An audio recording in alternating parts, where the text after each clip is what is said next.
Yakuza merupakan kelompok organisasi atau sindikat yang terorganisasi dengan baik di Jepang. Kelompok ini biasanya dikaitkan dengan tindak kriminal, sehingga wajar saja jika Yakuza sering dianggap sebagai mafia Jepang. Tentu tidak salah untuk menganggap Yakuza sebagai mafia Jepang. Kenyataannya memang ada banyak kesamaan antara mafia yang berasal dari Italia dengan Yakuza yang berasal dari Jepang. Dari bentuk organisasinya pun keduanya sangat mirip. Kelahiran Yakuza dimulai sejak periode Edo, di mana Tekiya atau kelompok pedagang dianggap merupakan bagian dari strata sosial kelas terbawah di Jepang. Kelompok sosial tersebut kemudian membentuk organisasi mereka sendiri. Organisasi tersebut bergerak dalam bidang administrasi yang berkaitan dengan perdagangan. Selain itu, tugas organisasi tersebut juga meliputi pembagian alokasi kios dan perlindungan bisnis milik kelompok pedagang. Selama festival Shinto, Tekiya membuka kios dan beberapa anggota dipekerjakan sebagai keamanan. Sebagai imbalan atas penugasan kios dan perlindungan selama festival, para pedagang pun memberikan upah. Tekiya sendiri bisa dibilang merupakan organisasi yang sangat struktur dan hierarkis. Terdapat pemimpin organisasi yang disebut Oyabun serta anggota organisasi yang disebut Kobun. Hierarki dalam organisasi ini mirip dengan silsilah keluarga tradisional Jepang. Oyabun dianggap sebagai ayah pengganti, sedangkan Kobun adalah anak pengganti. Selama periode Edo, Tekiya secara resmi diakui oleh pemerintah. Pada saat itu, di dalam kelompok, Oyabun dipilih sebagai pengawas. Mereka diberikan status yang kedudukannya di strata sosial hampir setara samurai. Artinya, Oyabun diizinkan memiliki nama keluarga dan 2 pedang juga. Organisasi serupa juga lahir dari kelompok yang disebut Bokuto atau para penjudi. Bokuto atau para penjudi memiliki status sosial yang lebih rendah daripada Tekiya. Ini karena perjudian adalah kegiatan ilegal di Jepang.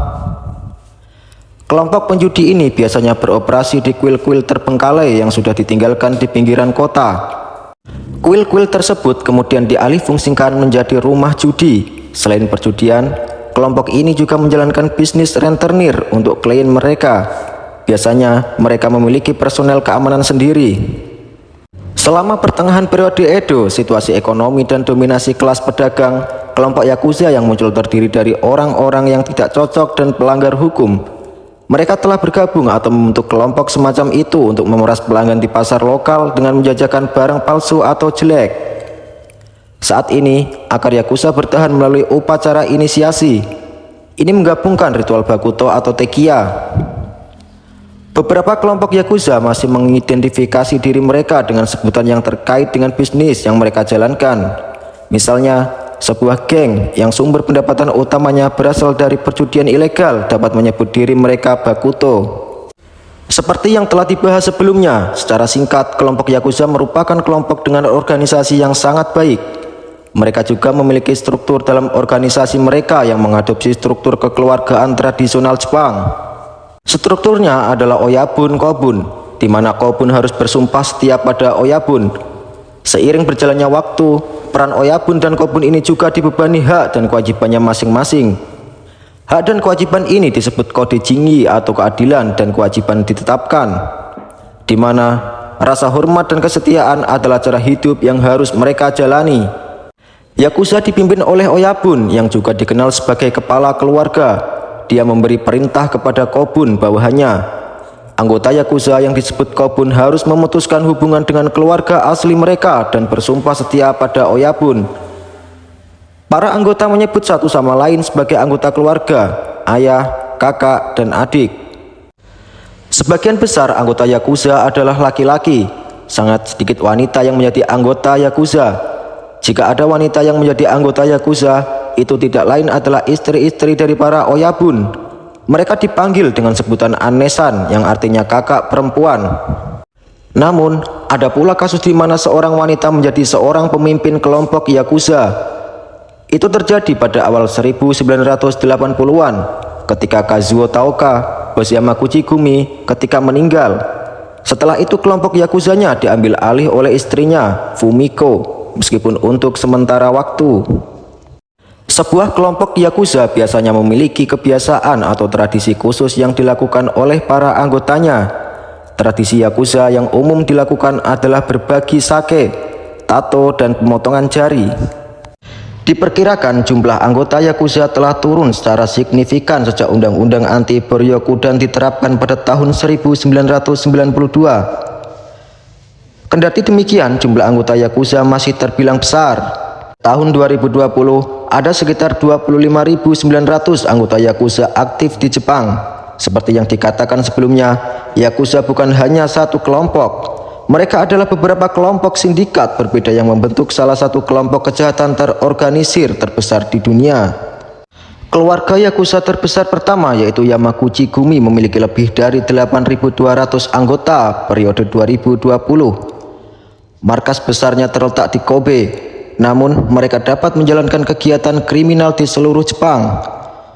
Bahkan kelompok ini diduga memiliki keterlibatan dalam sejumlah tindak kriminal di Amerika Serikat dan sejumlah negara di Asia. Oyabun Yamaguchi Gumi saat ini adalah Shinobu Tsukasa yang juga menggunakan nama Kenichi Shinoda. Keberhasilan keluarga Yamaguchi telah menyebabkan namanya identik dengan kejahatan terorganisir Jepang bahkan di luar Jepang. Keluarga Yakuza terbesar kedua yaitu Sumiyoshi diperkirakan memiliki 4.200 anggota. Ini adalah konfederasi kelompok Yakuza yang lebih kecil dibandingkan dengan saingannya Yamaguchi Gumi. Sumiyoshi Kai berfungsi lebih seperti sebuah federasi, sementara hierarki tetap sama. Rantai komando lebih lunak, kepemimpinan didistribusikan di antara banyak anggota. Kelompok terbesar ketiga memiliki sekitar 3.300 anggota, yang tak lain adalah Inagawa Kai. Kelompok ini berbasis di daerah Tokyo Yokohama. Itu adalah salah satu kelompok Yakuza pertama yang perluas operasinya di luar negeri. Think of them as criminal trade associations legally recognized by the Japanese government. There are 86,000 of them, 22 major organizations. The Yamaguchi Gumi is the largest with 40,000 members, kind of like the Tesco of organized crime. The Sumiyoshi Kai with 12,000 members, based mostly in Tokyo, is the second largest. The Inagawa Kai with 10,000 members is the third largest organized crime group, and they're also fairly Tokyo-based. They exist out in the open. They have offices, they have business cards, they have fan magazines.